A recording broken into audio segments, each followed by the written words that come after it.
Good evening. Welcome to today's BIC Streams. Storytelling Women, Anita Nair in conversation with Kamini Sawhney. For those of you who are here for the first time, just a few announcements. If you are not on our mailing list or don't follow us on any of our social media channels, do sign up. You can ask questions to the panelists of today's session by typing in your questions in the Q&A box. The bios of both panelists will be available in the chat box that you can see below. Both of them are below your screen. YouTube viewers can type in your questions in the comment section, and we will make sure that they are asked in the room right here. So this conversation is part of a three-part series of conversations with women in the arts. And Kamini will tell us more about that. Over to you, Kamini. Thank you, Raghu. Good evening and welcome to MAP's Women in Art and Culture series. We're delighted to be back with our public lecture series in collaboration with the BIC. And what better time than the present for all of us to come together to navigate these challenging times and to focus on the impact that art has had on our lives and perhaps its ability to help us heal. So this evening we are talking to Anita Nair, one of the most defining faces in Indian writing in English. She has made reading one of the most pleasurable journeys for so many of us. And what constantly amazes me is her whole range of skills. Children's books, historical novels, crime fiction, poetry, the list is endless. And all the while, refusing to be restricted by labels that slot her into a particular kind of writer. So this evening, Anita is going to unpack her journey and her process for all of us. But before she begins, I'd just like to explain to our audience how we have planned the evening. So Anita will present her thoughts for the first maybe 10 or 15 minutes. And after that, we'll begin the conversation with her. So all of you, please send your questions in. There's a Q&A button on your screen. So please type your questions in and I will pass them on to her and she will answer them. So keep the questions coming in. Let's have an interactive and interesting discussion this evening. So Anita, it's over to you now. Good evening and thank you, Kamini, and thank you, Ravi, and thank you everybody else at BIC who's made this wonderful evening possible. You know, I thought I was going to go through the lockdown without doing a single webinar.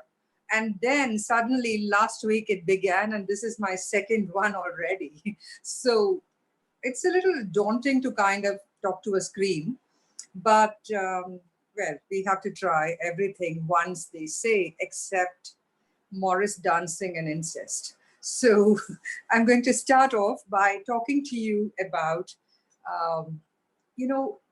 the questions that come to me very often when, people read my work and they want to know, so what comes first? This is the question I get. What comes first? Is it the story or is it the character or is it something else?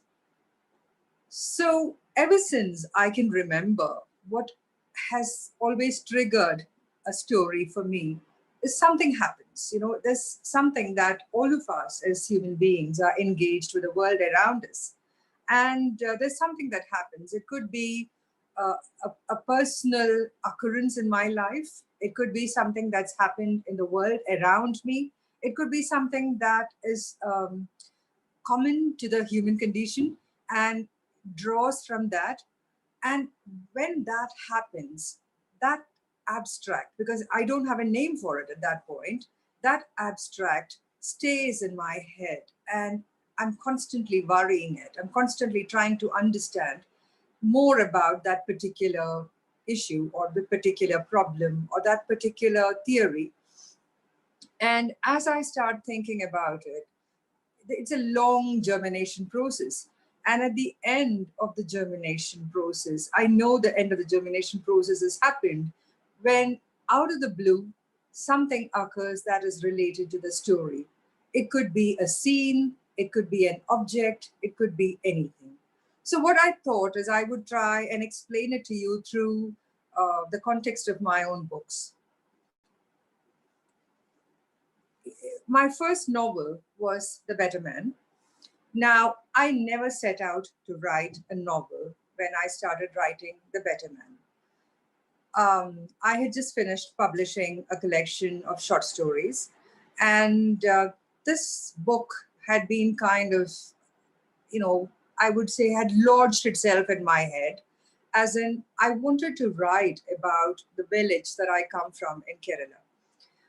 However, I kept thinking that, maybe I would do it at another time.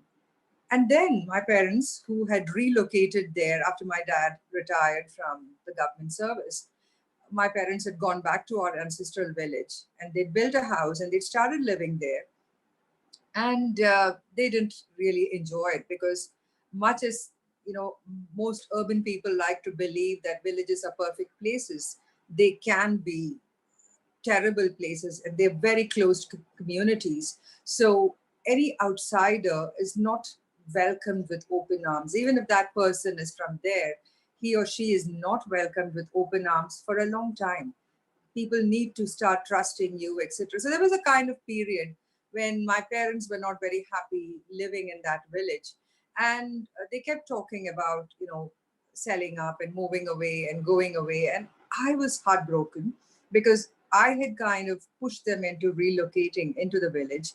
And I had always felt I belonged. They didn't feel they belonged. And this is a village that my family goes back by several hundred years. So I felt like by selling up, we would be severing ties with what was our past.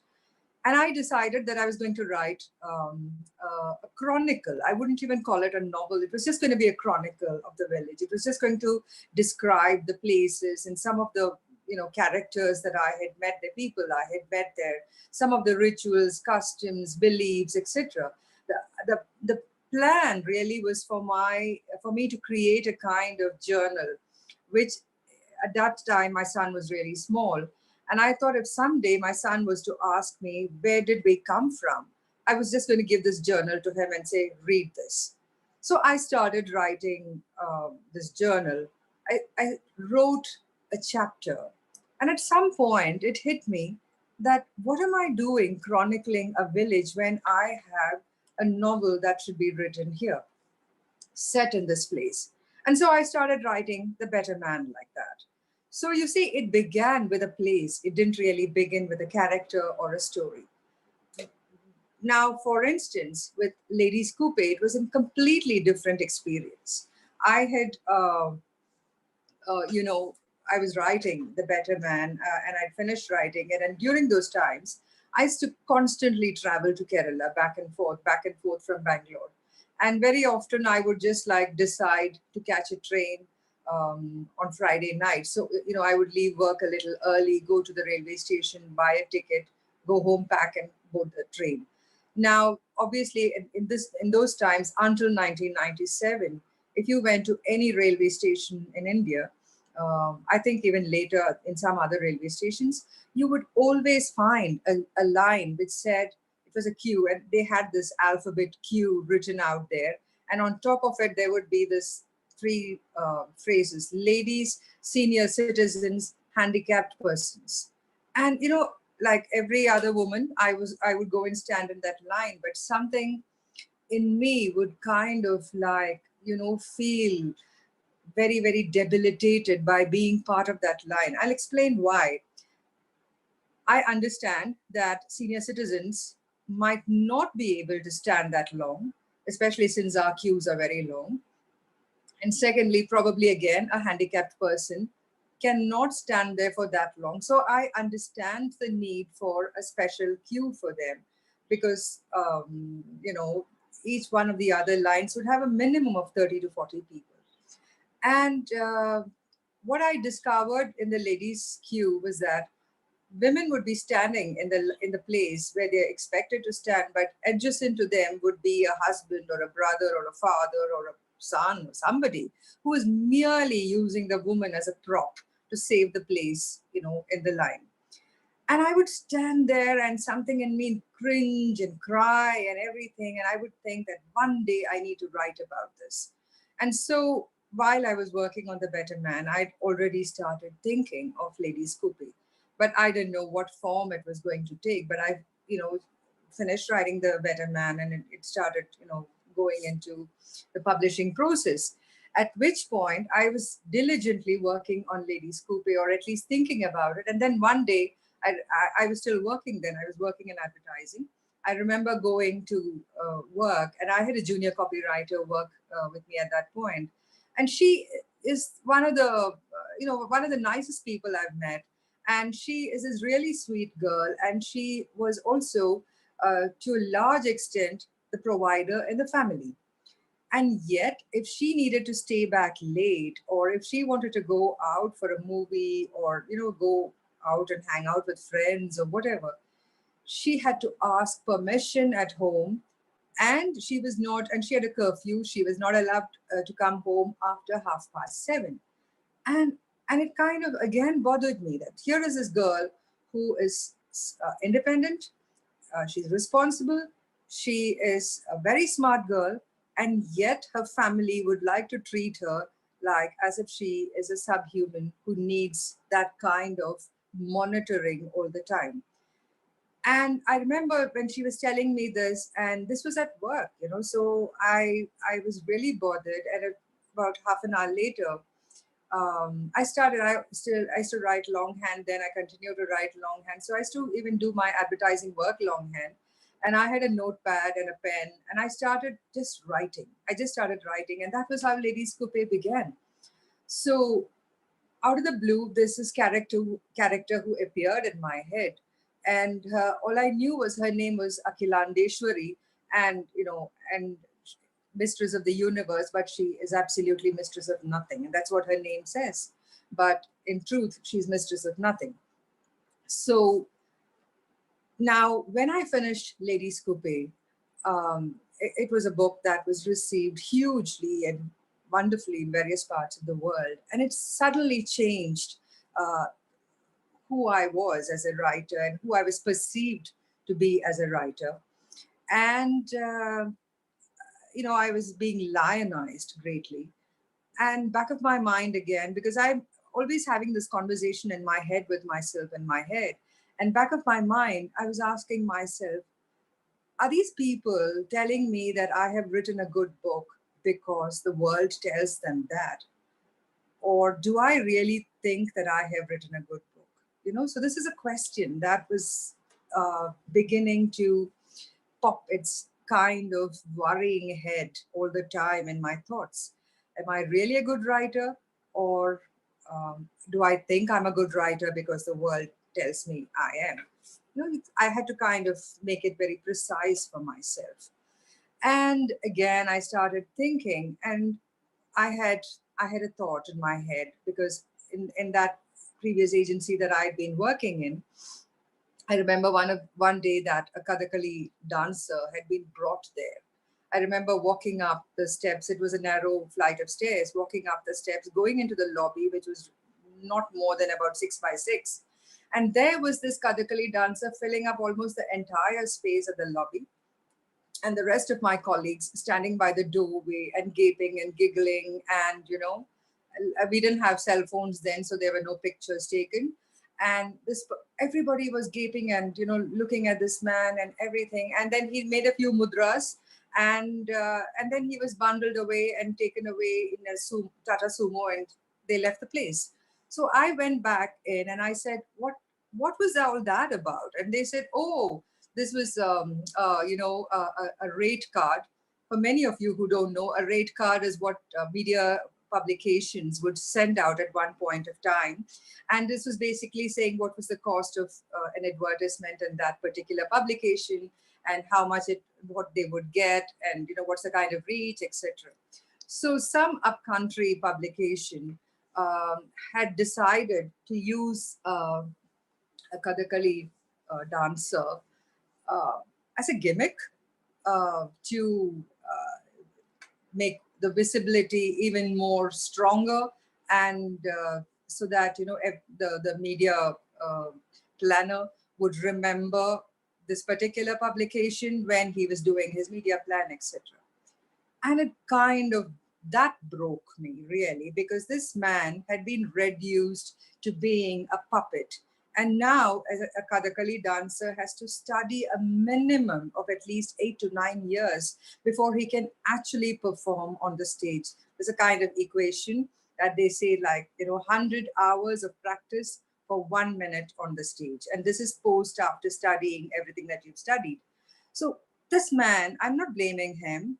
This man was, because obviously there are very few opportunities for him to do what he must do to earn a livelihood. And this question came to me about, what does he feel like having to do this? And the question that was there in my head began to kind of blossom. And this question was, what is artistic success? Is artistic success something that an artist realizes for himself or herself? Or is artistic success something that the artist believes he or she has because the world tells him or her that they are phenomenal artists? So I had this thought in my head, and I knew I wanted to set this story within the world of Kathakali. But where was I going to begin? And then I was, again on a train back to Kerala, and I got off at the station that I usually did, which is a station called Shoranur.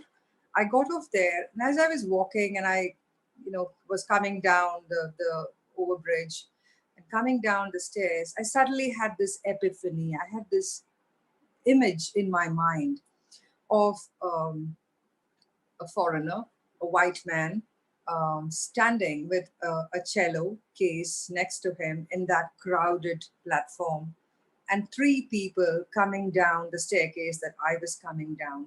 A young woman, a young man. When I say young, I'm talking of early 30s, and a much older man. And that was all I had in my mind. These three people and this young man waiting on the platform. And it became a process where I had to tell the story to myself to understand what was this strange combination of characters doing in a railway platform in Shornur, which is a small junction town and has nothing much, to say for itself, except that it's next door to a place called Kalamandalam, which is the place where Kathakali is done. So as you can see, there are many ways that a character can creep into the story. There are many ways. Sometimes a place can create a plot, and then I as a writer, as a creator, I fill it up with characters. I think now perhaps I should open the room for Kamini and anybody else. And thank you, Kamini. Okay, thank you for all those insights, Anita, because as a reader, when I finish the book, I'm always dying to get to the author and say, why did you make this character do this? What did you have in mind when you did that? And I remember when I met Kiran Desai after I read The Inheritance of Loss, the first question I said is, why did you do that to the dog? Why did you allow the dog to be kidnapped? And she looked at it and she said, yeah, that was really a sad incident. It was like she had no control over it either. So I was quite intrigued by that. But let me come back to a question that I think is really important. And that is, do women writers always carry the burden of having to write about women's issues while men are free to write about humanity at large? And I do agree that a whole range of female experiences are not explored by writers. And so the sisterhood is very anxious to get it out there and to lay it out there, and anxious for other women writers to do that. Have you ever felt the pressure of that and felt that there are other stories locked inside you that are difficult to get out because you have to get these stories out first?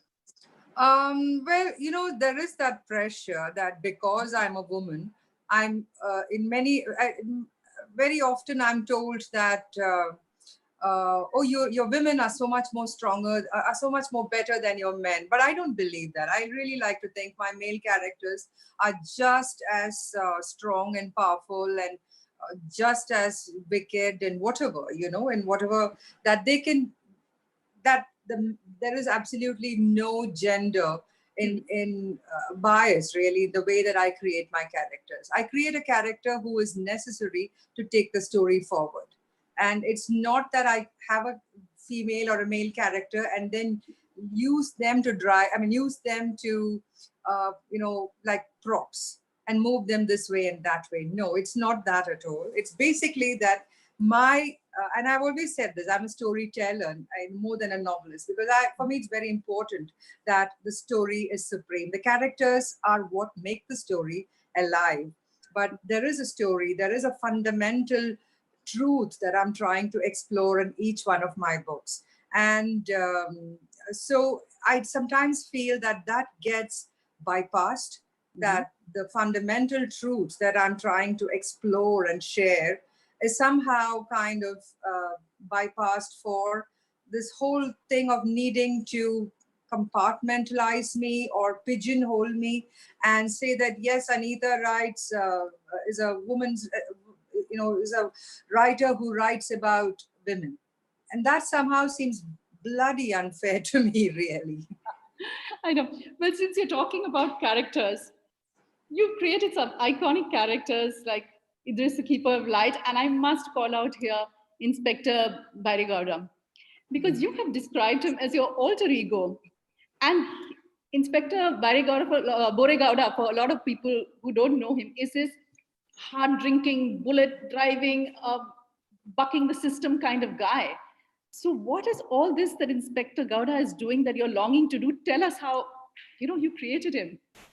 So, okay, there's a very interesting story there. So I had just finished writing, Lessons in Forgetting had appeared in Europe, in about 3 countries. So I was doing this European tour, talking to, book clubs and readers and press, etc. So it's been kind of crazy, like 3 days here, 4 days there, that kind of thing. And at one point, my son joined me on that journey. And book tour, that's the official word.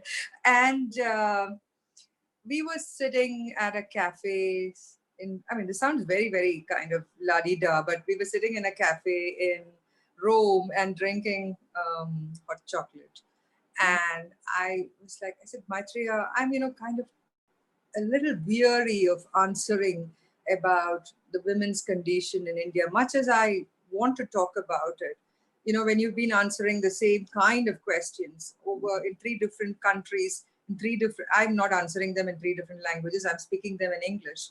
But, I hear an interpreter say it in Spanish, in Italian, in French, etc. And I know that I'm repeating myself again and again. And I said, I'm a little weary of talking about the women's condition in India.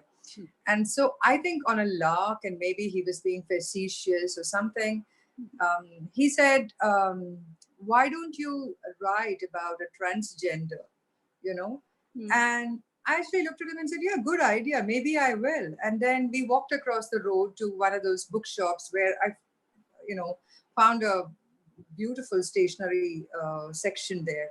And I found this wonderful notebook, and I bought it and I took it back with me, and I had absolutely no idea what I was going to write.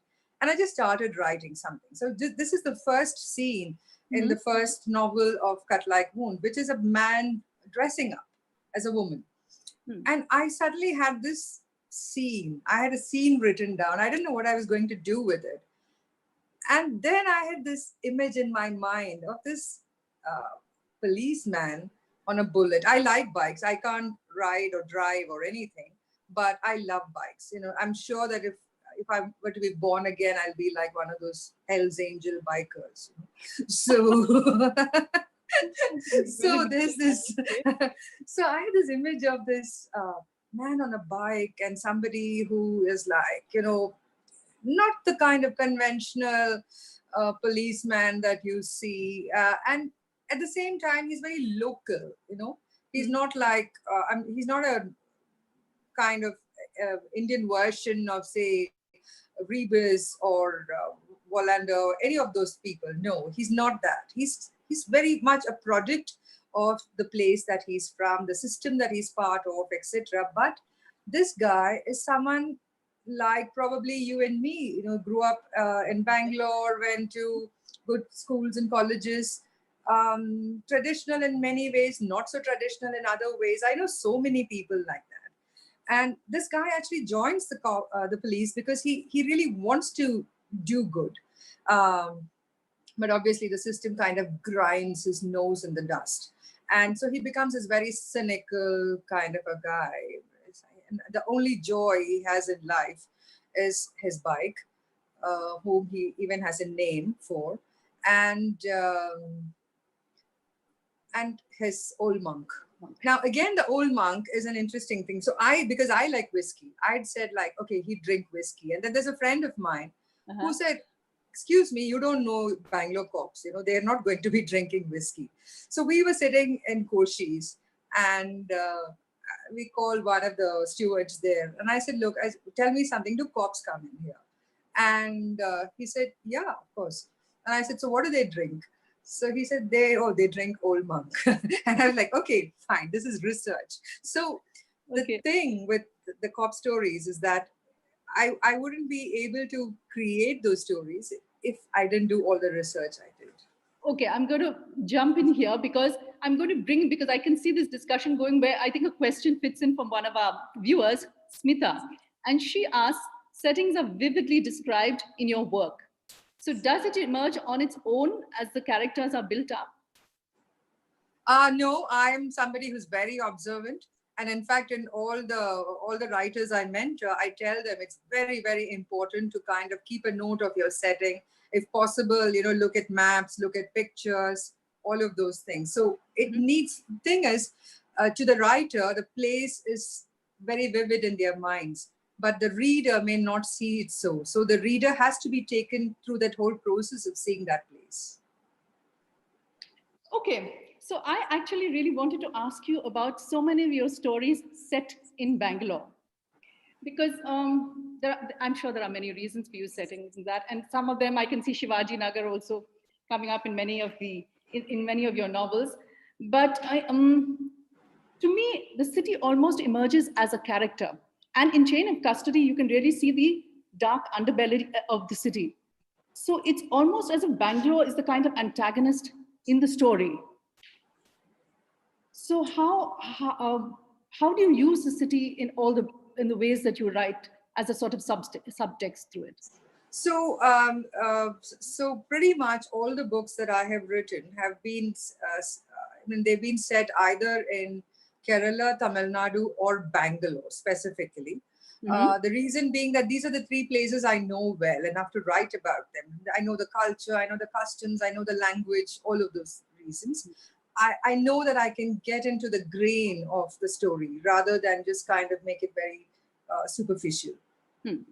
So, but with the Inspector Gowda novels, I knew that the city was going to be as much a character as Inspector Gowda himself. So I, started looking at what parts of the city am I familiar with. I've lived in Bangalore for almost now 30 years, but I still am very, very unfamiliar with, say, Jayanagar, JP Nagar, Malleshwaram, etc. I know what is called the cantonment area of Bangalore pretty well. And since I lived in closer to Coxtown, Cooktown, Frasertown, that little triangle there, Shivaji Nagar was something that we went to all the time to, do the shopping at Russell Market, or sometimes, for whatever reason, just wandering around and stuff like that. So I was very sure that I wanted to celebrate Shivaji Nagar as a place in this book. And so I decided that my area was going to be Shivaji Nagar and Hennur and all those areas, because again, these are areas that I'm familiar with. And I wanted to show how the city had changed. And it's easier doing that in the outskirts of the city rather than within the city, because many of the old buildings are not going to move in central Bangalore or the CBD area. It's just, one building is going to be replaced by another. But if you really want to see how change has occurred in Bangalore, you need to go into the outskirts to see how those open fields have all been taken over by buildings. And when buildings and real estate and construction comes in, then there is a second city that is coming along with it, which is the migrant worker. So I wanted to talk about all that. So which is why Bangalore became not a, I wouldn't call it an antagonist, but I would definitely call it like a key character of the novels. Yeah, what you actually were trying to show is that the real estate boom had in fact accelerated the whole thing of trafficking in minor girls, right? Yeah, you see, once upon a time, Bangalore was just a transit point for trafficking. Today, it's one of the hubs, because there's so much of demand, and human life has no value at all. But as a commodity, it has a great deal of value, and the perversity of people takes different forms. And if they have the money to pay for it, there are people willing to supply it. Okay, there's Cora here who wants to know, very often the love stories you write about end sadly. Is love hopeless? I won't say love is hopeless, but one of the things that I remember a friend of mine telling me a long time ago was that every relationship has an expiry date. So it's an organic thing after all. It's not plastic. Okay, so let's talk about Sri Lakshmi from your latest book, Eating Wasps. The book begins with her suicide, and you actually have her lover Marcos come in when at the funeral pyre at the dead of night, who picks up her index finger and walks off with it and puts it into a velvet-lined box in a cupboard where it's locked away. And it's so sad because Sri Lakshmi then cannot ever be completely free of this world because there's that little part of her always kept here.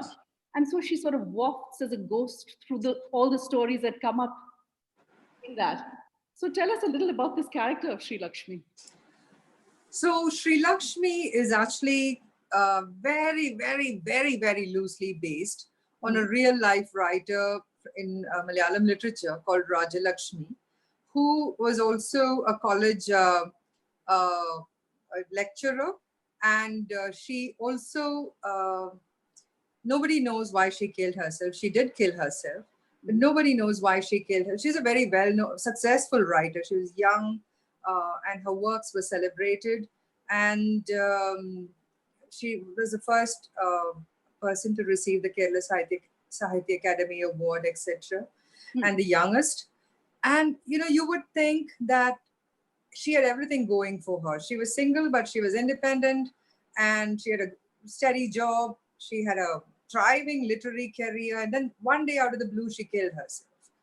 And there was no knowing why she killed herself. And this kind of intrigued me. And to this day, Raja Lakshmi is still celebrated in Malayalam literature. And I remember going back to Kerala about some 3-4 years ago, and this was her 50th anniversary or something like that, death anniversary or some particular year, commemorative year. And my local library there was doing this big do there. And I was like, this lady has been gone for so long, and there's so many living writers around. So what is this magic, this spell that she's cast over all these readers after even so many years? So I started wanting to read more about her. So there's nothing at all about her. If you went and did a Wikipedia search, you'll find 3 lines about her exactly. So I then started reading her novels. I read Malayalam, so I started reading her novels. And as I read them, I realized that this was a very, very unhappy woman. As a writer, sometimes there are things that writers can sense. It's like a musician being able to sense when another musician uses a particular note in a certain way. So there's a kind of innate instinct that kind of comes into play. And I said, let me try and write about her. But I didn't have enough material, and I didn't want to speculate madly. So I used what I knew, and from what available in her books, the tone of voice, the language, the issues that she's talked about, etc. And this character was born then. Well, Juby John wrote in to say, what was the process that went into writing Eating a Wasp? So Juby, I hope that answers your question there. But as a former journalist and a museum professional, research has always been such an important part of the things that we do. And as a writer, I'm sure, it's the kind of skeleton on which you flesh out the whole story. So I really wanted you to talk a little about the research that you've done, say, for the whole story on Mistress, Kathakali, Chain of... Yeah.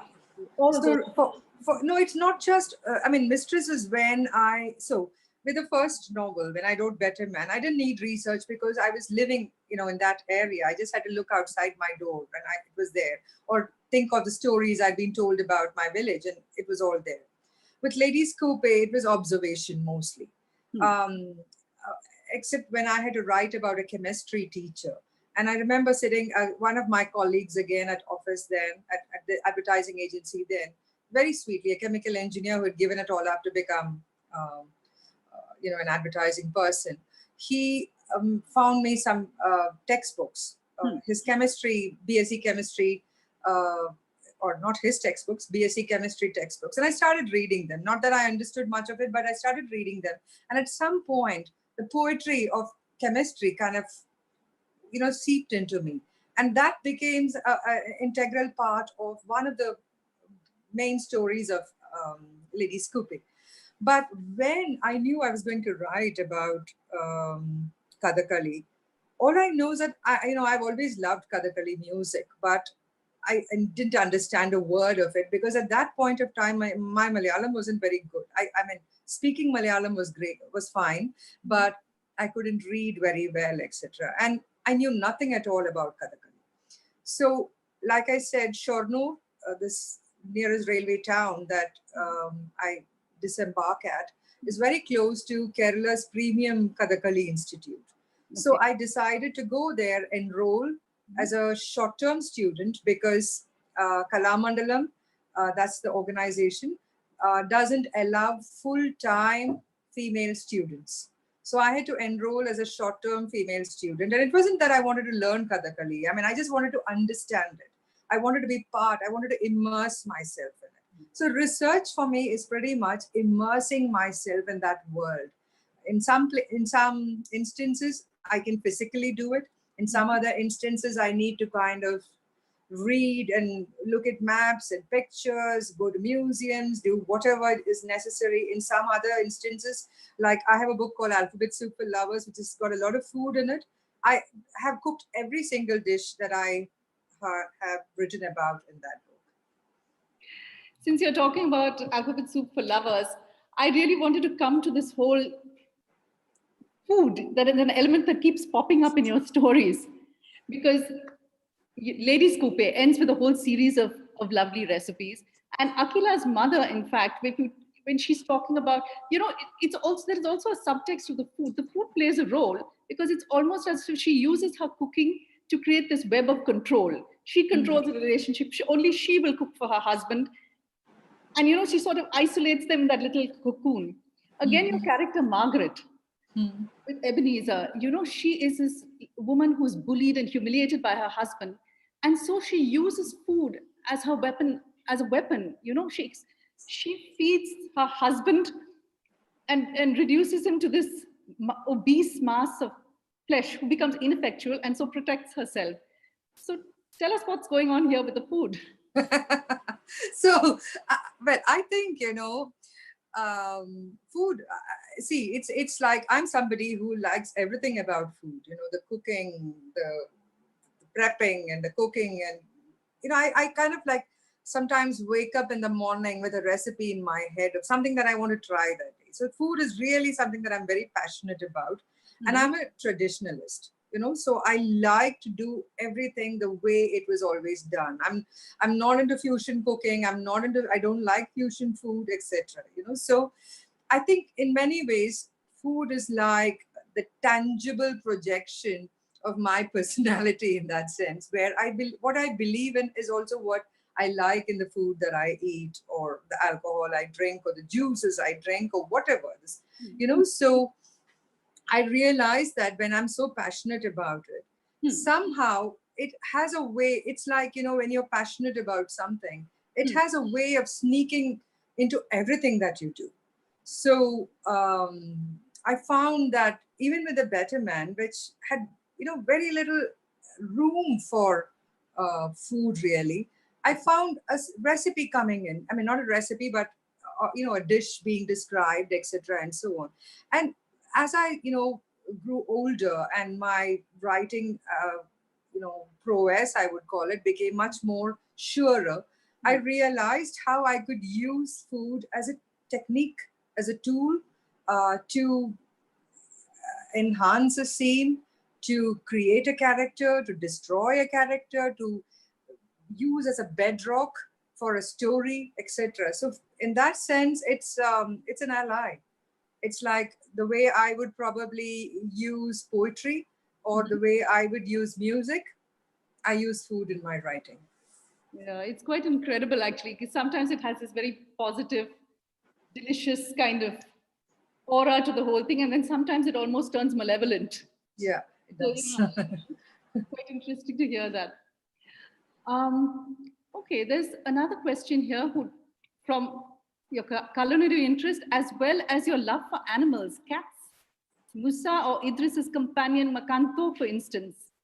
So tell us about your love for pets. Okay. So the things that I cannot live without are animals, plants, and music. Pretty much anything else is fine. But if I need to be with animals around. In fact, I prefer them, to be very honest, I prefer them to people. At any given point of time, I'd rather be with animals than the two-legged ones. So I guess that again starts making an appearance in all the all the books that I wrote. Like in the first couple of books, yes, there was no place for animals, because I was still finding my feet with what I could use in my writing. But I realized that when I started writing for children, that this child in me who has all is what draws me to animals. That there's a very kind of innocent love that animals are capable of giving you, which humans can't really. I'm not saying animals can't be manipulative and diabolical and all that. They can be very wicked too. But there is still something about them that is very, very unconditional in that sense. You can kick an animal and it'll still come back to you. Especially a dog or even a cat. I know cats are much maligned creatures. But I live in my garden. We used to have about 13 cats. Now, sadly, they've been reduced to about 5 or 6. I live with 2 giant dogs. And I'm not referring to my husband or son, but I am referring to 2 dogs, real dogs that I have. And I find what I get from them is so amazingly divine that, again, I feel the need to bring this into my writing. So when I started writing, when I decided to write the Quran stories, and I was like, how do I bring these stories out without offending anybody's sensibilities? And so I said, and the Prophet always had a cat apparently. And there are many stories in Islamic folklore about the Prophet's cat. And so I said, let me take the Prophet's cat and use him as a character. And the jinn, baby jinn that he talks to, there's a subspecies of jinns called jans. And one of the forms that they can take is the white camel. So this baby jinn appears as this white camel. So animals, and similarly, when I was writing about this dog in Idris, my dog had died and I was really missing her. And so I needed to, write a dog into the story so that it could kind of work for me in terms of how I consoled myself. I remember even I was reading up and I saw how the squirrels had inspired you to create little stories for your son. Mhm. And that's when you started off the whole children's series. Yes. Because we had just moved into this apartment at that point. He's now 28 years old, but then he was really tiny. And we moved into this apartment which had a garden. So he wasn't very happy with it because, he has this very vivid imagination and he kept seeing things. There was a giant avocado tree and he used to think that it had faces in it and I don't know, this was pre Game of Thrones, but he still had that kind of a, imagination. So just to kind of get him to fall in love with the place that we had moved into, I created this character called Nunu the skating squirrel and started telling him stories about this squirrel. And that eventually became a book. Okay, I'm sorry, we're going to be backing and forthing all over the place, but I've seen a question now regarding, uh, uh, when you were doing your research, say for Borigauda, and the interactions that you had with the police and how you try to do your research for that. I found that quite an amusing story. Why don't you tell us a little more about that? Oh God, I don't know if I should. I have to write more Gouda stories and I can't give away my sources. I can't. Um, yeah, I mean, I think I'll have to pass that question because this is like, public space and really. But what I can tell you is that what I can do, can tell you is that, we are so used to perceiving the police force as the good and the bad. We never understand that actually they live in this gray area and they have a lot to deal with. They have a lot to handle. And I'm not saying everybody is this wonderful, noble human being, or nor is everybody this dark, villainous creature. So I mean, so that was my understanding, but I really don't know if I can talk about my research into the, because when I do still have other books to write and I don't want avenues closing in my face. No worries. Could you tell us a little more, in fact, about how you were researching chain of custody and the trafficking of children there? Yeah, that I can. So, the thing again, like with chain of custody, why I wrote that book was I remember picking up the newspaper one morning and there was just a random news article about various people who have, various children who've been kidnapped only in Bank. I'm talking of only Karnataka. And they had the number of children kidnapped, the number of children who'd been traced, and the number of children still missing.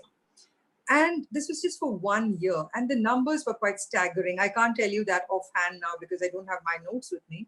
But it was quite staggering. And it was also very worrying for me. And I just decided that let me try and understand this better. So I started going online and I found these various organizations, NGOs, etc., who did work with trafficking and especially of trafficking of minors. And the first set of people that I talked to was the Bosco organization. And they have these volunteers who position themselves in railway stations and bus stands. And they keep an eye out for, they by now can figure out who is what and whether the child is on his own or on her own, if the person with them is a family member or somebody who's kind of brought them over, etc. So I started off by hanging out with those people, just would go to the station there, be with them. And I need to tell you this now, for instance, I used to go every Thursday. And I live in the Hennur side, so I'd go to the city station and it takes me about an hour and a half even then, and I'd go there, be there till about 2 o'clock in the afternoon because there are no long distance trains coming after that time till about 6 in the evening. So till about 2 o'clock I'd be there and I'd come back home and I couldn't eat, I couldn't drink, I couldn't even drink water because I would feel so overwhelmed by what I had seen and I wouldn't be able to speak to anybody. And then those days, this was the summer, and we had power cuts and our UPS had conked out and it was, it hadn't been replaced. So what we would do was that we had a smaller UPS. So my parents were visiting at that time. My parents and I would be sitting in the dining room, one light, one fan kind of situation. And my mom would say, like, so what was your day like today when you went there?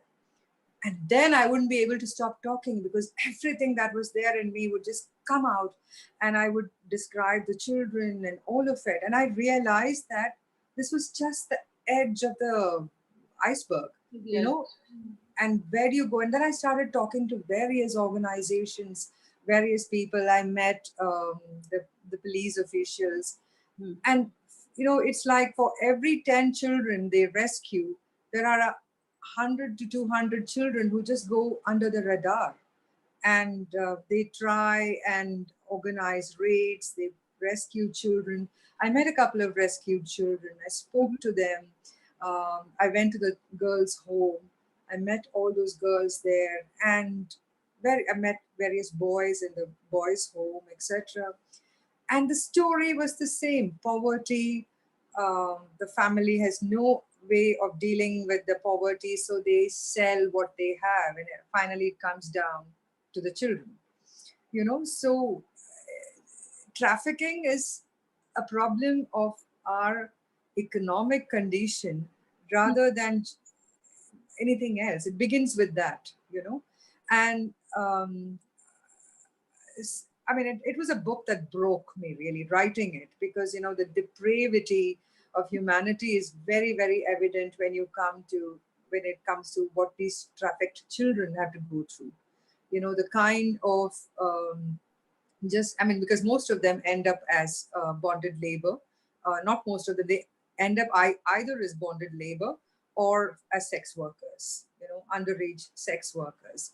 And the kind of things that they're put through, because somehow we like to believe that all forms of sexual depravity happen only in the Western world, and India is kind of free of all those things, which is all nonsense, because pedophilia is as big a problem here as it is elsewhere. And yeah, so it kind of broke me, that book, really, the research part of it. And even writing it was horrendous. As a writer, what I had to go through to imagine everything that these children had told me about, and some of those things they hadn't told me about, but I had to read between the lines, etc. I know it's just so difficult to imagine what they've gone through. I mean, if I, as a reader, and you, as a writer, can feel so gut wrenched, just imagine what those children actually went through, who actually went through that experience. So, Anita, we are almost to the end of this conversation. So, I wanted you to tell us a little about what lies ahead. What are you working on? What can we expect? What can we look forward to? So, I am working on the next Gouda novel at this point. I have 2 children's books to do. And I'm also going to be editing an anthology of writings on Banaras. So that's 4 books that I need to do in the span of a year. Okay, so that's quite a lot that's coming. Yeah, it's a lot of work. When can we expect the first book to come out? You have so now there's a bit of uncertainty about publishing dates, etc., because of the pandemic. So I'm hoping end of the year. Okay, great. So thank you so much, Anita, for talking to us, for being so generous with your time, with your insights. We're really looking forward to what you have next for us. And I'd also like to thank our audience for logging on to us and for listening to this evening's conversation. We cannot wait to be in touch with you in person, but we have to make do, and we have to be positive about the situation that there is, because at least it allows us to reach out to other on a virtual platform. Because MAP now has a whole series of programs, all its education programs, its lecture series had come to a standstill. So we're so happy to be able to collaborate with the BIC and put this all out on a public platform. So we are all still engaged in some sense or other. So thank you so much for being with us this evening. It's over to you, Raghu. Thank you so much, Kamini. Thank you so much to the Museum of Art and Photography. And thank you so much, Anita. Do join us for the next session as part of the same series, our collaboration with the Museum of Art and Photography. Same time next week on Saturday, it's a conversation between the dancer Malvika Sarukai and author Indira Chandrasekhar. And tomorrow, we have a very interesting discussion called Talking South Asia. It's a conversation between the popular Pakistani musician Ali Sethi and Ambassador Nirupama Rao. So thank you.